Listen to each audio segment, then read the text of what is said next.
for us, for a good day would be when she wakes up happy and has had a good night's sleep, and we are able to get her right on the bus and do her morning routine without any meltdowns, without complaints of a tummy ache, without a struggle with getting her dressed and ready and off for the day, and then getting her off the bus. If she's happy, that's a good day. That's a good day for us if she comes home from school happy, without tears, because we have a lot of tears at our house, a lot of struggles every day. So a good day for us is without a lot of struggle and a lot of tears. Bad days, she has a hard time sleeping, so when she's up a lot at night, that means we're in for a long day. Everything is kind of a battle, getting her to eat something, getting dressed in the morning, what she's willing to do for us. You know, if she's willing to get dressed, if she's willing to help us with choosing something to eat, if she's willing to get on the bus to go to school, doing any kind of homework is kind of out altogether because her attention just isn't there. We just don't have that ability, especially after school, to sit and do anything longer than just a few minutes. She wants to come home and just sit in front of a screen or just quiet time by herself. Being in groups is really hard, so we just do a lot of quiet at home time. I learned a lot about seizure dogs, which or just service dogs in general, but I feel like I learned a lot about what those service animals can do for different abilities and different diagnosis, you know, for people. I didn't realize the whole spectrum of service animals, so that was something that I learned about over the last couple days. My family is all really close, within a 20-minute drive, everybody but one brother. So I feel like we've got my family as a support system there. My parents are great with my kids, with Andrea especially, with being able to care for her if we need a second set of hands. They are always willing to help. So we do have that support. As well as there's a group in Utah called Utah Kids for special needs families, and they've been a great support as well, just to have a network of people within the community, just right in our own state. Oh, find a group that you can connect with. I think that is a wonderful source of information to find other parents and caregivers who are going through similar things that can show you the ropes a little bit. I would suggest finding a great doctor, and it's okay to find second opinions and to change doctors if it's not working with one doctor, because there's others out there, and it's not worth it going through a doctor that you're not clicking with, or if they're not answering your questions or willing to listen to you. It's okay to find another doctor. And another one, it's okay to be a different family. It's okay to change what your idea of what life is going to be. That's okay for it to be different. And there's ways that it's going to be way better.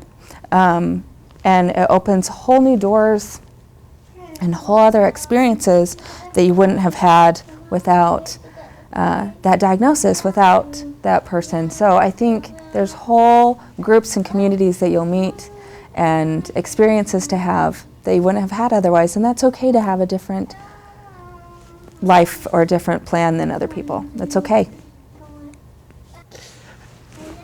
I remember the very first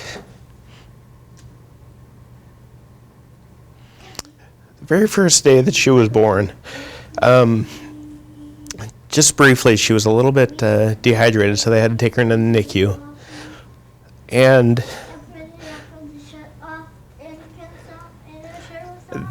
that moment, this was before we knew anything about any delays that she had, and I remember feeling this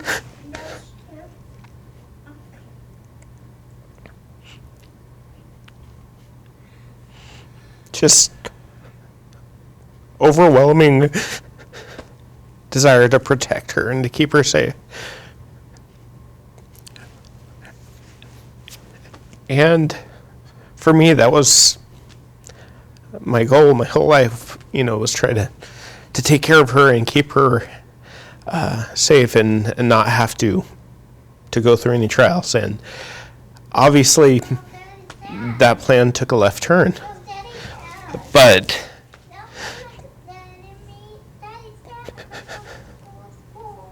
she has taught me how to be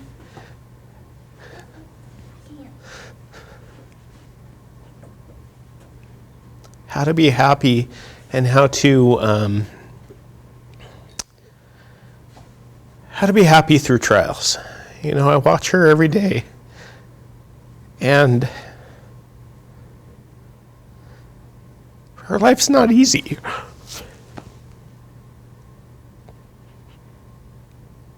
But, you see her and she smiles and she laughs and she plays and, she's happy with just the little things and, just the normal everyday activities. And, a lot of times you think a kid with special needs, they're not going to be able to enjoy normal things. Special needs, epilepsy, whatever it is, that they're not going to be able to enjoy everyday things. And she teaches me just to enjoy the small things, the little things, the everyday activities, just to have fun with them and just enjoy it.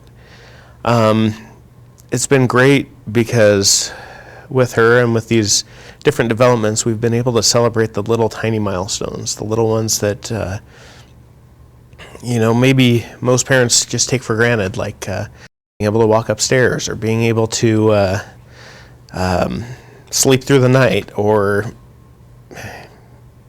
the first time that she was dry through the night and, wasn't potty trained, or, when she was getting potty trained. Those kind of things were amazing for us because, they didn't happen at 2 years old. They happened at 8 or 9 years old, and it was but it's given us so much time to rejoice and to be happy with the progress and not be so concerned with all of the we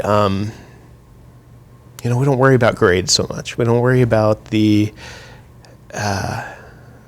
she going to be able to get a job or that sort of thing. We worry about, is she going to be able to keep walking until she's grown up? And,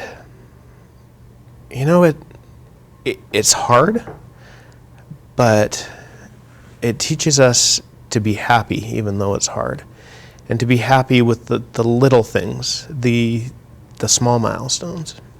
Come here. Hey, you. I love you.